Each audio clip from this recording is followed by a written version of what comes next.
That's what I like to see. Pockets getting hit hard, bro. Hard. Because somebody need to hold these players accountable for the stupidity they have been putting out. Goes to the locker room and tweets out white privilege in the middle of the game. Now, here's the kicker to me. A flagrant 2 has to be contact that can lead to an injury that looks excessive. DIJONai, it was about as excessive as possible. If there was any evidence of there being white privilege, this was not it. What the hell do y'all think? Now, it states here, Reebok is reportedly dropping their endorsement for DIJONai Carrington after she attacked Sophie Cunningham.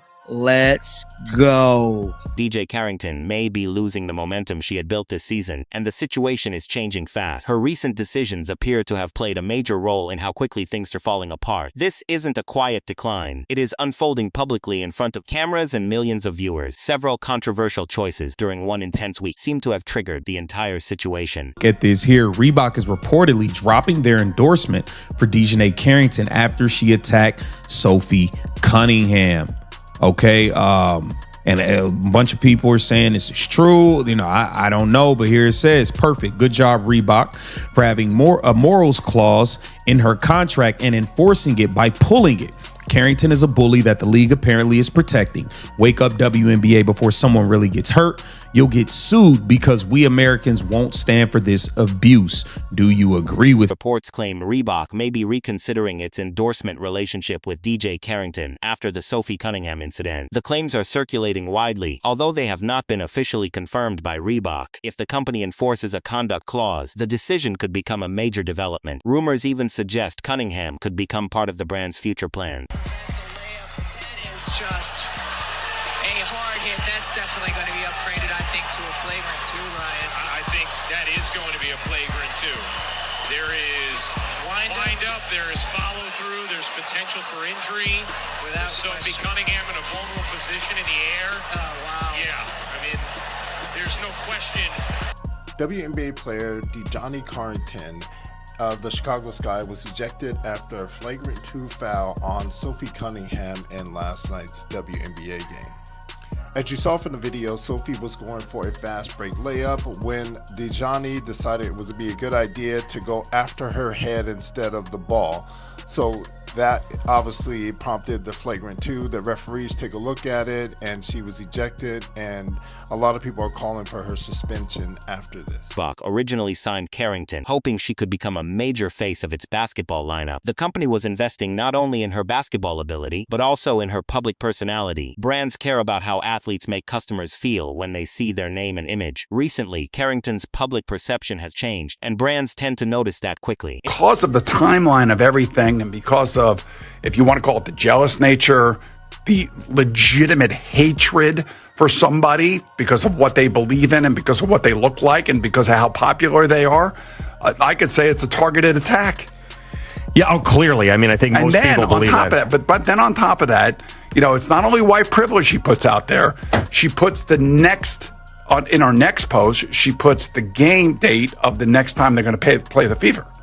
Yep. I mean, that's almost like, you know, DIJONAI with another signature move yet again versus the Valks tonight. And then she put both hands up. Damn. What is she doing with her left hand? Look at her left hand. Just boom, let me just poke you in the eye real quick. What is this goofball, uncoordinated individual doing, poking somebody in the eye with their hands up? Hands up. Dude, this is so bad. Hands up, swipe for the ball with our right hand while poking the player in the eye with the left hand. You really? Carrington was involved in 3 controversial fouls during a single week that left fans replaying the footage. These plays looked more serious to many viewers than ordinary physical contact during competitive basketball. Each incident reportedly involved Sophie Cunningham, making the repeated encounters stand out even more. After the 3rd incident, many fans began questioning whether the pattern could really be coincidence. They decided to post from the locker room on Threads saying white privilege. Cunningham herself admitted that she's been ejected for the exact same thing before and deserved it. Yet that card got played in seconds before the ejection even cooled off. And now a sitting state attorney general just told an entire professional league that he will treat their hardest fouls as criminal assault. Florida doesn't even have a WNBA team. This is literally a warning, not a jurisdiction, people. You fucking clotheslined her. And I would be saying this about anybody, regardless of what the fuck they look like. Literally, right when the WNBA was really starting to become physical basketball is nothing new, and nobody expects WNBA players to avoid tough competition. But there is a difference between aggressive defense and reckless play that crosses the line. Many viewers felt Carrington crossed that boundary more than once during the same short stretch. Repeated incidents can create a pattern, and brands pay close attention to patterns involving their athletes. She loves us. She's gonna do. She didn't see the clip. You know what, DiJonai, she is a hell of a player. She's a great defender, and so she coached her for I don't know how many years up in Connecticut. So give her flowers, and she didn't see it, and that's okay. Me and Steph are great. Steph is great with all of us, and so it's really the outside noise that's trying to distract. Controversy became much bigger after Carrington referenced white privilege while discussing Cunningham. That comment shifted the conversation away from one foul and toward questions about motives and intent. People immediately began debating whether the statement was appropriate or connected to what happened on court. Whatever the opinion, the comment dramatically changed the direction and intensity of the story. Reebok still has DJ Carrington on an endorsement deal after she cheap shots Sophie Cunningham and screams white privilege. That's not an athlete. That's a liability. Drop her or America drops you. Cunningham largely responded by continuing to play and letting her performance speak instead of escalating the situation. That calm approach created a sharp contrast that quickly became a major topic among fans online. Viewers compared the player absorbing the contact with the player responding publicly afterward. Social media then brought back old clips and comments, adding even more fuel to the controversy. Carrington is on the brink of being dropped by Reebok, and let me tell you what, man, this is not good for DiJonai Carrington at all. And then you have this going on as well. Thousands demand Reebok drop DiJonai Carrington after brutal attack on Sophie Cunningham. Hold her accountable. I firmly support Reebok dropping DiJonai Carrington's endorsement.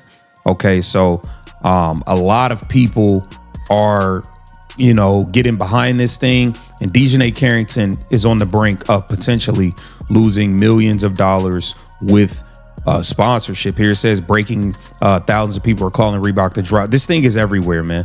This thing is everywhere. So Carrington later appeared to soften her comment and described the situation as intense competition rather than personal conflict. Normally, acknowledging the situation and moving forward can help an athlete calm down a controversy. But this time, the explanation came after several fouls and a highly debated public statement. With clips already spreading across social media, changing the public narrative became much more difficult. She said she never once claimed that the assessment of the foul was white privilege. That was your assumption. All I could say is, if you are posting during the game, is my understanding, it doesn't take a genius to connect the two together. Sure, it's very vague, and that's kind of the criticism of this whole thing.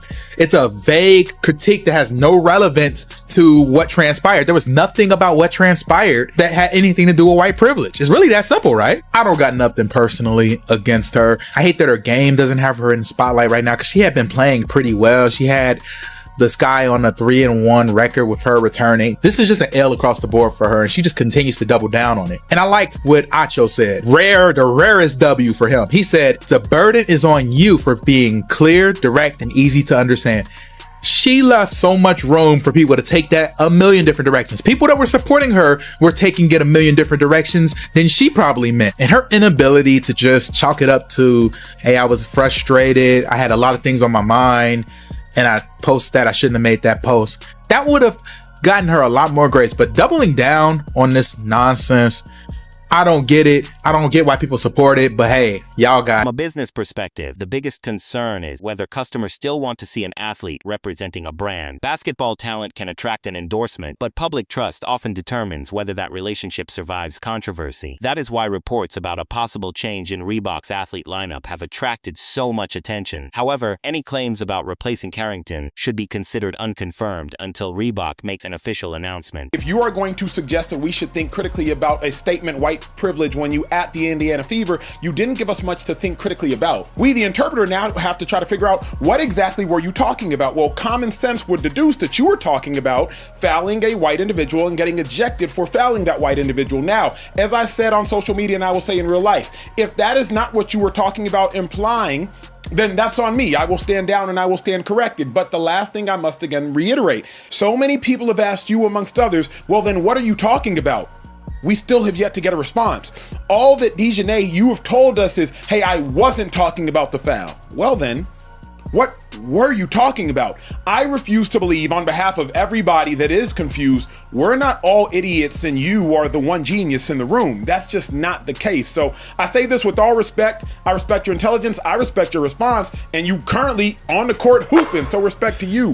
But there's still a lot of errors in your thought process. The reported situation would be unusual if a brand were willing to change its normal strategy to attract another athlete. Such a move could indicate that protecting the company's public image has become a major priority. Endorsement contracts can also contain conduct and public image provisions designed to protect brands from controversy. And when one athlete becomes controversial, other potential sponsors may also pay close attention to what happens next. The WNBA is the gift that keeps on giving. The latest is a clothesline foul on Sophie Cunningham by DIJONAI Carrington. The woman that went on an incredibly racist rant against cab driver and, of course, knocked the hell out of Caitlin Clark from behind her rookie year. But that's okay. I'm not mad at that kind of basketball. That's all good. But the problem is after. It was white privilege. I just want you to think logically and please comment on this. White girl goes to the basket. African-American woman knocks her on her ass, clothesliner, knocks her down, upgraded to a flagrant 2. Black girl kicked out, and it's all because of white privilege. Let me know what you think. I think it's typical WNBA stupidity, and I love it. What makes this situation notable is that it could have remained a normal basketball controversy if handled differently. Fouls happen constantly, but most incidents disappear quickly when players calmly move past them. Here, multiple plays, a heated comment, and the later response combine to create a much bigger story. Once social media forms a negative opinion, changing that perception can take much more than one statement. That basketball is being played at the highest level it's ever been. I think our team in specific, we are breaking history right now with the amount of points that we're scoring on back-to-back games. I think the Minnesota game, there's just so much distraction. I think the WNBA media, all we ever do is cover everything except basketball. And it's like what are we doing? There's so much, you can talk about other things. I think those are great stories. I think it shows fans, who people are outside of the court. But I also think we got to keep the main thing. And I think when it comes to the Minnesota game, I think there is so much distraction. But the matchup between Miles and Kelsey was phenomenal. Our team, that game in particular was a great game. And so I think that there's a lot to be said, and I'm going to let people just do the speaking for themselves. But for me, Cunningham has continued playing through the pressure while allowing her performances to speak for themselves. Whether the Reebok rumors become reality or disappear, the controversy has created significant attention around both players. Carrington now faces uncertainty surrounding a sponsorship relationship that may once have appeared secure. The situation highlights how an athlete's behavior during heated moments can matter to brands as much as statistics.